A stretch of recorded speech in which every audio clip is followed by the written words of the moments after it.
الحمد لله الذي وحده والصلاة والسلام على من لا نبي بعده. أما بعد، قال الله عز وجل في القرآن المجيد والفرقان الحميد: أعوذ بالله من الشيطان الرجيم، بسم الله الرحمن الرحيم. شهر رمضان الذي أنزل فيه القرآن. وقال الله تعالى في موضع آخر: بسم الله الرحمن الرحيم. يا أيها الذين آمنوا اتقوا الله حق تقاته ولا تموتن إلا وأنتم مسلمون. وقال الله تعالى: يا أيها الذين آمنوا كتب عليكم الصيام كما كتب على الذين من قبلكم لعلكم تتقون. وقال الله تعالى: الف لام میم ذلك الكتاب لا ريب فيه هدى للمتقين. صدق اللہ العظیم. معزز و مکرم سامعین اعظام، آج کی اس موقع پر رمضان، قرآن اور تقوی کی مناسبت سے کچھ ضروری باتیں آپ کے گوشے گزار کرنا مناسب معلوم ہوتا ہے. سب سے پہلی بات تو تمہیدی طور پر یہ عرض کرنی ہے کہ اللہ تعالیٰ نے انسان کو دو اجزاء سے مرکب فرمایا ہے. ایک انسان کا جسم ہے، ایک انسان کی روح ہے. انسان کا جسم مادی چیزوں سے بنایا گیا ہے اور انسان کی روح کا معاملہ اللہ کا حکم ہے. انسان کے جسم کو اللہ نے مادی 4 چیزوں سے بنایا ہے: مٹی سے، آگ سے، پانی سے، ہوا سے، جس کی تفصیلات ہم موقع بہ موقع سنتے رہتے ہیں. اور جب انسان کا جسم تیار ہو گیا تو خدا تعالیٰ نے اپنا حکم انسان کے آدم علیہ السلام کے جسم میں داخل فرمایا تو آدم علیہ السلام مکمل انسان بن کر اٹھ بیٹھے. یہ انسان جو جسم سے اور روح سے مشترک ہے اور مجموعہ ان دونوں کے ذریعے سے انسان کا وجود عمل میں آیا ہے.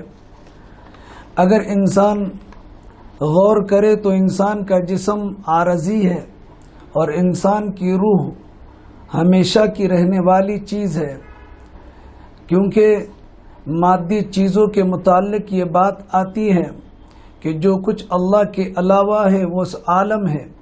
ما سوی اللہ کو عالم کہا جاتا ہے. اور عالم کے متعلق منطق کی کتابوں میں، فلسفے کی کتابوں میں اس بات کی وضاحت کی گئی ہے کہ عالم متغیر ہوتا ہے اور جو چیز متغیر ہوتی ہے، بدلتے رہتی ہے، اس کو حادث ہونا ہے، اس کو فنا ہونا ہے، اس کو مٹ جانا ہے. تو انسان کا جسم مادی چیزوں سے بنا ہے اور مادی چیزوں میں تغیر اور تبدیلی آتے رہتی ہے. تو انسان کا جسم بدلتے رہتا ہے اور انسان کے جسم کو فنا ہونا ہے. جیسے کہ ہم آج کل کے اور ہمیشہ کے زندگی کے مشاہدوں میں یہ بات کو ملحوظ رکھتے ہیں. ایک انسان کا جسم ہے، اس کے بالمقابل ایک انسان کے جسم کا ایک اندرونی ایک حصہ جس کو روح کہتے ہیں، جان کہتے ہیں. قرآن پاک میں اللہ تعالیٰ نے اس سلسلے میں وضاحت فرمائی ہے: یسألونک عن الروح. یہ آپ سے روح کے بارے میں سوال کرتے ہیں. اے محمد صلی اللہ علیہ وسلم، آپ ان لوگوں سے کہہ دیجئے کہ روح اللہ کا حکم ہے. یہ اللہ کے حکم سے انسان کے جسم میں جان پیدا ہوئی ہے. تو ایک جسم ہے، ایک روح ہے. اب روح کے متعلق یہ بات ہے کہ جن کی روح مقوی ہوتی ہے ان کا جسم اس کے تابع ہوتا ہے، اور روح اگر خدا نخواستہ کمزور رہے اور جسم طاقتور رہے تو پھر روح انسان کے جسم کے تابع رہتی ہے. تو انسان اگر اپنی نفسانی خواہشات یا جسمانی تقاضوں کو پورا کرنا چاہتا ہے، اگر روح کمزور رہتی ہے تو وہ اپنے نفسانی خواہشات کو آسانی سے پورا کر لیتا ہے. اور اگر روح قوی تر ہوتی ہے، طاقتور ہوتی ہے، تو پھر انسان کو اپنے اعضاء کے اعتبار سے، اپنے جسم کے اعتبار سے روح کے تابع ہو کر چلنا پڑتا ہے. اب روح جو حکم دیتی ہے، جسم وہ اعمال کرتا ہے. روح ہاتھ کو جو حکم دیتی ہے، دیتی ہے، ہاتھ وہی کام کرتا ہے۔ اگر روح درست رہی ہے تو پھر جسم بھی درست رہا، اعضاء بھی درست رہے، اعمال بھی درست رہے۔ تو بہرحال یہ ایک جسم اور روح کے متعلق کچھ چند گزارشات تمہیدی طور پر ہم نے آپ کی خدمت میں عرض کیے ہیں۔ تو اصل روح ہے، روح ہے۔ روح کو بنانے کے لیے خدا تبارک و تعالیٰ نے ہم کو مأمور کیا اور ہم کو باضابطہ تابعدار کیا کہ تم روح کے متعلق فکر مند ہو جاؤ۔ اگر روح بنے گی تو جسم بنے گا، روح بنے گی تو اعمال بنیں گے، روح بنے گی تو انسان کا سارا اعمال کا ڈھانچہ صحیح طور پر کھڑا ہوگا۔ اب روح کو بنانے کے لیے کون کون سی چیزیں ہیں؟ اگر روح بن گئی تو کامیابی ہماری مقدر بنے گی۔ اللہ تبارک و تعالیٰ نے روحانی زندگی کو سنوارنے کے لیے اور روحانیت کو بنانے کے لیے انبیاء علیہ الصلوۃ والسلام کے سلسلے کو جاری فرما دیا۔ جسم کو بنانا ایک الگ چیز ہے، روح کو بنانا اصل مقصود ہے، اصل مقصود ہے۔ جسم عارضی طور پر متاثر ہو جائے تو دنیا کی زندگی تک اس کو تکلیف اور مصیبتوں اور بیماریوں کا سامنا کرنا پڑتا ہے، لیکن اگر روح میں بگاڑ پیدا ہو جاتا ہے تو پھر انسان کو دنیا میں بھی نقصان اٹھانا پڑتا ہے اور آخرت میں بھی نقصان اٹھانا پڑتا ہے۔ تو روح کو بنانا بہت ضروری ہے۔ روح کو بنانے کے لیے خدا تعالیٰ نے ایک روحانی سسٹم چلایا، ایک روحانی طریقہ اور ایک روحانی سلسلہ جاری فرمایا ہے۔ وہ انبیاء علیہ الصلوۃ والسلام کا سلسلہ ہے کہ جہاں آدم دنیا میں آئے ہیں، اللہ تعالیٰ نے آدم علیہ الصلوۃ والسلام کو پہلا نبی بنایا ہے تاکہ آدم لوگوں کی روحانی زندگیوں کو سنوارے اور روحانی امراض سے ان کو بچانے کی فکر کرے۔ یہ سلسلہ اللہ تعالیٰ نے آدم علیہ الصلوۃ والسلام سے شروع کیا اور میرے آپ کے آقا حضرت محمد رسول اللہ صلی اللہ علیہ وسلم تک اس سلسلے کو اللہ تعالیٰ نے جاری فرمایا اور حضور کو خاتم النبیین اور خاتم المرسلین بنا کر ایک کتاب عطا فرمائی جس کو قرآن پاک کہا جاتا ہے۔ وہ قرآن پاک روحانی زندگی کے لیے غذا کی حیثیت رکھتی ہے، روحانی تقویت پہنچانے کے لیے غذا کی حیثیت رکھتی ہے۔ اگر انسان کو قرآن سے جدا کر دیا جائے تو وہ جسمانی اعتبار سے جانوروں کی طرح زندگی تو گزارے گا، لیکن اس کی روحانی زندگی اور اس کی اندر کی روح کبھی بھی تر و تازہ اور کبھی بھی اللہ کی تعلق اور معرفت سے آشنا نہیں ہو سکتی۔ اس کے لیے اللہ تعالیٰ نے قرآن پاک کو نازل کیا ہے۔ پہلی کتابیں بھی اللہ تعالیٰ نے اسی سلسلے میں نازل فرمائی، لیکن سارے نبیوں کا خلاصہ محمد الرسول اللہ صلی اللہ علیہ وسلم ہے، ساری کتابوں کا خلاصہ قرآن پاک ہے، اسی لیے اس کو ام الکتب کہا جاتا ہے۔ ساری کتابیں چاہے داؤد پر نازل ہونے والی زبور ہو، انجیل ہو، تورات ہو، یا اسی طریقے سے ادریس علیہ السلام پر نازل ہونے والے صحیفے ہوں، ابراہیم علیہ السلام پر نازل ہونے والے صحیفے ہوں، سب کا خلاصہ اللہ تبارک و تعالیٰ نے قرآن پاک کو بتایا ہے، جیسے کہ علامہ بیضاوی رحمۃ اللہ علیہ نے اپنی بیضاوی شریف میں اس کی وضاحت فرمائی ہے۔ اب قرآن کا جو معاملہ ہے، عنوان پر میں گفتگو کروں، یہ قرآن رمضان میں ہی کیوں نازل کیا گیا اور رمضان میں تراویح کے اندر اس کو پڑھنے کو مسنون کیوں قرار دیا گیا، یہ چند سوالات ہیں۔ اور پھر دن میں روزہ کیوں رکھوایا گیا، اس کا مطلب کیا ہے؟ ایک مسلمان کو اپنے اعمال کے زندہ کرتے وقت میں اس سلسلے کے متعلق شعور ہونا چاہیے، سمجھ ہونا چاہیے کہ خدا تبارک و تعالیٰ نے یہ مقاصد اور ان ٹارگیٹس کے تحت میں ان چیزوں کو ایک دوسرے سے ملحق کیا، ایک دوسرے سے رابطے میں رکھا، ایک دوسرے سے جوڑے رکھا ہے۔ ایک طرف قرآن ہے، قرآن پاک کے متعلق رسول اللہ صلی اللہ علیہ وسلم نے رمضان المبارک کے اندر اس کا جو اہتمام فرمایا ہے، اور دوسری طرف دن کا روزہ ہے رمضان المبارک کا، وہ دونوں اعمال کے ساتھ میں گزرنا ہے۔ یہ سارے نکات اور یہ ساری باتیں ہمیں ایک نقطے پر لے آتی ہے اور ہم کو سمجھاتی ہے کہ ان ساری چیزوں کا ایک دوسرے سے گہرا ربط ہے، تعلق ہے۔ قرآن پاک یہ ہمارے لیے ہدایت، روحانی اعتبار سے تقویت کا ذریعہ ہے۔ اسی کے ذریعے سے انسان، میں سب سے پہلے یہ بات بتاؤں کہ قرآن ہدایت ہے، روحانیت کی غذا ہے، اور اس کے ذریعے سے انسان دونوں جہاں میں کامیاب ہوتا ہے۔ تو کیا معنی ہے ہدایت کے؟ کیا معنی ہے ہدایت کے؟ آج کے اس کلپ میں اور آج کے اس مختصر وقت میں ہم اس چیز کو سمجھتے ہوئے چلے۔ ہدایت دراصل دو چیزوں کو بیان کیا گیا ہے۔ علامہ بیضاوی رحمۃ اللہ علیہ نے کہا ہے ہدایت ایک معنی اس کے ایراد الطریق کے آتے ہیں، ایک معنی اس کے ایصال الی المطلوب کے آتے ہیں۔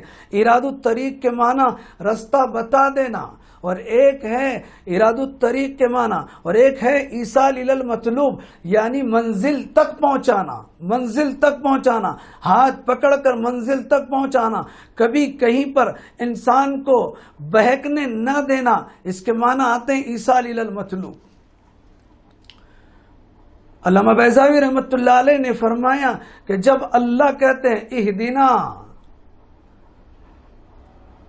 ہم اللہ سے مانگتے ہیں اہدنا الصراط المستقیم، ہم کو سیدھا راستہ بتا، والذین جاہدوا فینا لنہدینہ، ہم ہدایت دیں گے۔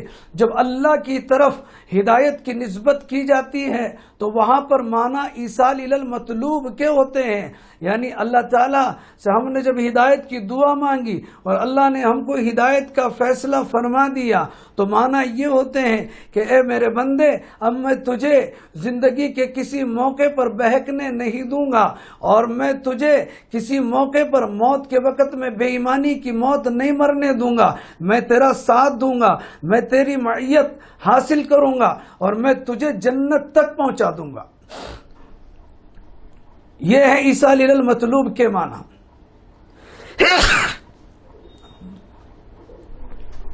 یہ ہے ایصال الی المطلوب کے معنی۔ ایک ہے اراد الطریق۔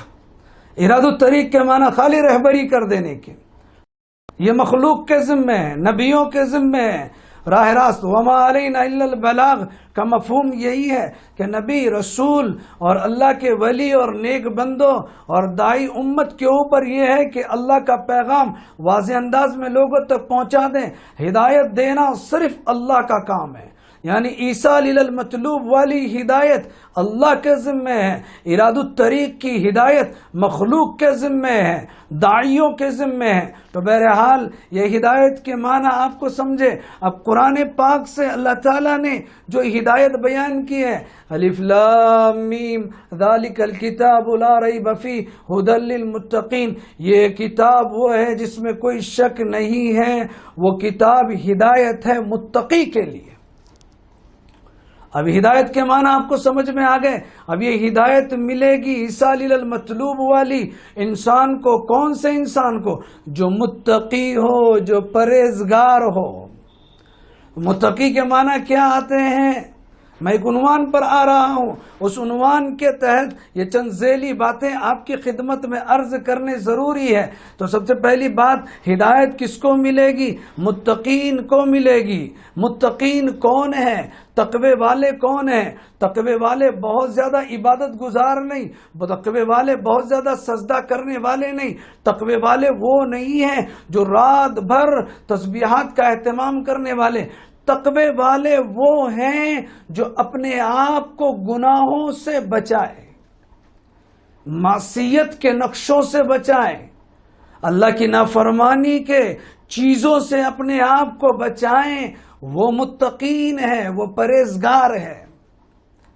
ہم نے سمجھا الٹا ہی مانا، جس کی داڑھی بڑی ہے وہ متقی ہے، جس کے سر پہ پگڑی ہے وہ متقی ہے، اور جو ماشاءاللہ بہت تلاوت کرنے والا وہ متقی ہے، اور بہت زیادہ ذکر کرنے، ٹھیک ہے یہ تقوی کی تقویت کے لیے اعمال معاون ہیں، لیکن اصل بنیاد تقوی کی گناہوں سے پرہیزگاری ہے، گناہوں سے اپنے آپ کو بچانا ہے۔ یہ تقوی اللہ تعالیٰ کہاں سے عطا کرتے ہیں؟ کہاں سے عطا کرتے ہیں؟ تو وہ تقوی اللہ تبارک و تعالیٰ نے روزوں کے ذریعے سے اپنے بندوں کے لیے مقدر فرمایا، اور قرآن پاک میں روزوں کا مقصد بیان کیا۔ یا ایھا الذین آمنوا کتب علیکم الصیام کما کتب علی الذین من قبلکم لعلکم تتقون۔ تم پہ روزے فرض اس لیے کیے گئے کہ تم متقی بن جاؤ، جیسے پہلے لوگوں کے اوپر بھی روزے فرض کیے گئے تھے۔ تو روزوں کے ذریعے سے تقوی ملے گا، اور تقوی کے ذریعے سے ہدایت ملے گی، اور ہدایت قرآن سے ملے گی، اور قرآن سے ہدایت جو ملے گی اللہ تبارک و تعالیٰ کی وہ ایصال الی المطلوب والی ہدایت۔ پھر وہ ہدایت کے بعد میں انسان گمراہ نہیں ہوگا، پھر اس ہدایت کے بعد میں انسان غلط راستے پر نہیں چلے گا، وہ ہدایت کے بعد میں انسان بے راہ روی کا شکار نہیں ہوگا، پھر اس ہدایت کے بعد میں گمراہی کے دلدل میں نہیں پھنسے گا۔ تو روزوں کے ذریعے سے وہ تقوی ملے گا، وہ تقوی کے ذریعے سے قرآن کی ہدایت ملے گی، اور قرآن کی ہدایت کیا ہے؟ ایصال الی المطلوب والی ہدایت، جنت تک اللہ پہنچائیں گے عافیت سے۔ لیکن میرے بھائیوں اور معزز سامعین، ہم کو اس موقع پر سمجھنا چاہیے کہ وہ روزہ کون سا روزہ؟ خالی بھوکا رہنے والا روزہ، صرف سحر کرنے والا روزہ، صرف افطار کرنے والا روزہ، وہ صرف اپنے ہونٹوں کو سوکھا رکھنے والا روزہ، یا وہ صرف روزہ جسم کا روزہ؟ نہ، حضرت شیخ الحدیث زکریا رحمۃ اللہ علیہ نے اپنی کتاب فضائل اعمال میں روزوں کے آداب بتلائے ہیں۔ اگر کوئی بندہ کوئی بندی رمضان المبارک کے روزوں میں ان چیزوں کی رعایت کرے گا، اللہ تبارک و تعالیٰ اس روزے سے اس کو تقوی نصیب فرمائیں گے، اللہ کا ڈر، اللہ کی خشیت عطا فرمائیں گے، تقوی کا نور اللہ تبارک و تعالیٰ عید کے چاند کے ساتھ اس کو عطا فرمائیں گے۔ لیکن ضرورت اس بات کی ہے کہ وہ روزے کی حالت میں وہ 6 چیزوں کی رعایت رکھی جائے۔ اگر ہم نے وہ 6 چیزوں کی رعایت نہ کی تو پھر ہمیں روزے کے ذریعے سے تقوی نصیب نہیں ہوگا۔ یہی وجہ ہے کہ ہم نے کئی رمضان گزارے، کئی رمضان بتا دیے، اور کئی رمضان ہمارے زندگی میں آئے، اور ہم نے رمضان میں روزے رکھے، تراویحاں پڑھی، عبادتیں کی، اور ماشاءاللہ بہت کچھ کیا، لیکن اس کے باوجود ہم کو کچھ حاصل نہ ہوا۔ میرے بھائیو، عزیز دوستو، سب سے بنیادی چیز وہ روزے کو آداب کی رعایت کے ساتھ میں رکھنے کی ضرورت ہے۔ تو سب سے پہلی چیز جو ہمیں روزے کی حالت میں خیال کرنے کی ضرورت ہے، اپنے نگاہوں کی حفاظت۔ اللہ کے رسول صلی اللہ علیہ وسلم نے صرف پیٹ کا اور منہ کا روزہ نہیں فرمایا، آنکھوں کا روزہ ہوتا ہے، زبان کا روزہ ہوتا ہے، آنکھوں کانوں کا روزہ ہوتا ہے۔ ہماری نگاہوں سے کوئی گناہ کی چیزیں سرزد نہ ہونے پائے، اسی لیے کہ رسول اللہ صلی اللہ علیہ وسلم نے فرمایا شیطان کی تیروں میں سے ایک تیر، خطرناک تیر جو ہوتی ہے وہ نظر ہوتی ہے، کہ انسان نظروں کے ذریعے سے بہت جلدی بہک جاتا ہے۔ تو نظروں کی حفاظت ہو، نہ محروموں کی تصویریں نہ دیکھیں، گندی چیزوں کو نہ دیکھیں، حرام چیزوں کو نہ دیکھیں، اپنے نظروں کی مکمل حفاظت کریں۔ اور دوسری چیز اپنے زبان کی حفاظت، زبان کی حفاظت سے غیبت نہ ہو، جھوٹ نہ ہو، چغل خوری نہ ہو، کسی پہ لعن طعن نہ ہو۔ اللہ اکبر۔ حضرت معاذ بن جبل رضی اللہ تعالی عنہ کو حضور پاک صلی اللہ علیہ وسلم نے اس وقت میں جبکہ ان کو یمن کا گورنر بنا کر حضور پاک صلی اللہ علیہ وسلم روانہ فرما رہے تھے، اور حضور سواری کے سامنے چڑھ رہے تھے، معاذ بن جبل سواری پر سوار تھے، بہت ساری نصیحتیں فرما رہے تھے، اور پھر آخر میں حضرت معاذ کو متوجہ فرما کر حضور حضور پاک صلی اللہ علیہ وسلم نے فرمایا معاذ سارے دین کا خلاصہ سناؤ. حضرت معاذ ہمہ گوش متوجہ ہوئے اور فرمایا یا رسول اللہ فرمائیے. فرمایا معاذ ادھر دیکھو, اور اپنے دونوں انگلیوں سے اپنی زبان کی نوک پکڑی اور کہا کہ اس کو کنٹرول میں رکھنا, تمہارا دین محفوظ رہے گا. ہماری زبانیں کھلی چھری کی طرح چلتے رہتی ہے, کینچیوں کی طرح چلتے رہتی ہے. غیبتیں, چغل خوریاں, جھوٹ اور لعن طعن, گالی گلوچ, اور اللہ معاف فرمائے کسی کے بارے میں کچھ کہہ دینا, یہ زبانوں کی حفاظت کی جائے. تو دوسری چیز زبان کی حفاظت, اور تیسری چیز کانوں کی حفاظت. جیسے غیبت کرنا گناہ ہے, غیبت کا سننا گناہ ہے. موسیقی سے, گانے بجانے سے, اور گندی چیزوں کے سننے سے, حرام چیزوں کے سننے سے اپنے کانوں کی حفاظت کی جائے روزے کی حالت میں بالخصوص. اور چوتھی چیز اپنے اعضائے جسم کی حفاظت کی جائے کہ ہمارا پیر حرام چیز کی طرف نہ چلے, ہمارا ہاتھ حرام چیز کی طرف نہ بڑھے, ہمارے جسم کی کوئی حرکت حرام چیز اور اللہ کی نافرمانی کی طرف نہ چلے. اس کا خصوصیت کے ساتھ میں خیال رکھا جائے. اور پانچویں چیز روزے کی حالت میں چاہے سحر میں ہو, افطار میں ہو, اتنا قلت طعام کا اہتمام کیا جائے. بہت زیادہ کھا کر روزے کا مقصد مفقود نہ کرے, فوت نہ کرے, ضائع نہ کرے. اس لیے کہ نفس کنٹرول میں آتا ہے بھوک کی وجہ سے, اور روزوں کے ذریعے سے نفس کو کنٹرول کیا جاتا ہے, اور اسی کے ذریعے سے تقوی کا نور انسان کو نصیب ہوتا ہے. تو قلت طعام کا اہتمام کیا جائے. اتنا کم بھی نہ کھائے کہ عبادتوں میں کمزوری آنے لگے, لیکن اتنا زیادہ بھی نہ کھائے جس کی وجہ سے کھٹی ڈکاریں آنے لگے اور انسان پریشانیوں کا سامنا کرنا پڑے. اور چھٹی چیز میرے بھائیو عزیز دوستو بڑی اہم ترین ہے کہ روزہ رکھ لیا, تراویح پڑھ لی, رمضان کی عبادتیں کر لی, امید بھی ہو کہ اللہ اپنے فضل سے قبول کرے گا, اور خوف بھی ہو, ڈر بھی ہو کہ کہیں ایسا نہ ہو کہ میری کوئی غلطی ہو, یا کوئی غلطی نہیں, وہ اللہ بے نیاز ہے. وہ اگر کسی کی عبادت کو مردود قرار کر دیں تو اس کو کون پوچھنے والا اور اس کو کون بولنے والا. یہ خوف اور امید کے درمیان میں اللہ کے سامنے دعائیں کی جائے, اور یہ کیفیت کے ساتھ میں ہم روزہ افطار کریں. اس لیے کہ حضرت شیخ الہند رحمت اللہ علیہ دارالعلوم دیوبند کے پہلے شاگرد ہیں. مالٹا کی جیل میں عمر درازی کے باوجود اس کی صحبتیں اور تکلیفیں برداشت کرتے ہیں. وہ مفکر اسلام حضرت شیخ الہند رحمۃ اللہ علیہ ایک مرتبہ جیل میں تھے. حضرت شیخ الاسلام مولانا حسین احمد مدنی رحمۃ اللہ علیہ بھی جیل میں تھے. دونوں بڑے ساتھ میں شاگرد اور استاد رہنے لگے. ایک مرتبہ حضرت شیخ الہند رحمۃ اللہ علیہ رونے لگے. حسین احمد مدنی رحمۃ اللہ علیہ نے فرمایا حضرت کیوں روتے ہو, کیا معاملہ ہے, رونے کی وجہ کیا ہے, موت سے ڈر لگتا ہے. حضرت شیخ الہند رحمۃ اللہ علیہ نے فرمایا نہ بھائی, میں اس لیے نہیں روتا, میں روتا اس لیے ہوں کہ اللہ صمد ہے, بے نیاز ہے, اس کو ہماری عبادتوں کی اور قربانیوں کی ضرورت نہیں ہے. مجھ شیخ الہند محمود الحسن سے اللہ نے قربانیاں لی, انگریزوں نے تکلیفیں دی اور صحبتیں میں نے برداشت کی. کہیں ایسا نہ ہو کہ روز محشر میں اللہ یہ کہہ دے اے محمود تیری کوئی عبادت قابل قبول نہیں ہے, میں نے تیری عبادت کو مردود قرار دیا, رد کر دیا, تو میں اللہ کے سامنے کیا کہہ سکتا ہوں. میرے بھائیو, بزرگوں اور عزیز دوستو, اس کیفیت کے ساتھ میں انسان روزہ افطار کرے. یہ 6 چیزیں اگر روزے دار اپنے روزے کی حالت میں ملحوظ رکھے گا تو انشاءاللہ عزیز اللہ تبارک و تعالی اس کو روزے کا مقصد یعنی تقوی عطا فرمائیں گے. اور جب تقوی عطا ہوگا تو قرآن سے اللہ ہدایت عطا فرمائیں گے.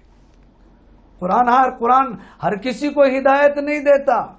یقیناً قرآن ہدایت کے لیے اترا ہے, لیکن ایصال الی المطلوب والی ہدایت جس سے انسان کو جنت ملے اور جس سے اللہ انسان کی رہبری کریں، وہ ایصال الی المطلوب والی ہدایت متقین کے لیے خدا تبارک و تعالیٰ نے بیان فرمائی ہے، اور تقوی روزوں سے ملتا ہے، اور روزے رمضان میں اللہ تعالیٰ نے رکھے۔ تو میں سمجھتا ہوں اس مختصر گفتگو میں آپ لوگوں کو یہ بات سمجھ میں آ گئی کہ رمضان کا، قرآن کا اور تقوی کا کیا ربط ہے، کیا تعلق ہے، کیا جوڑ ہے۔ اگر قرآن کو رمضان سے علیحدہ کر دیا جائے تو مقصود زندگی نصیب نہ ہو، اور رمضان کے روزوں کو نظر انداز کر دیا جائے تو پھر ہدایت قرآن سے ملنا اس کے ذریعے سے مشکل تر ہو جائے۔ اللہ تعالیٰ سے دعا کرتے ہیں اللہ تعالیٰ ہم سب کو کہنے سننے سے زیادہ عمل کی توفیق عطا فرمائے، اور اس رمضان کو بالخصوص ہمارے لیے اللہ تعالیٰ تقوی کا ذریعہ بنائے، اور اس تقوی کو ہدایت کا ذریعہ بنائے، اور اس ہدایت کو اللہ تعالیٰ ہمارے لیے ایصال الی المطلوب کا ذریعہ بنائے، اور اللہ ہماری رہبری فرمائے۔ آمین۔ وآخر دعوانا ان الحمد للہ رب العالمین۔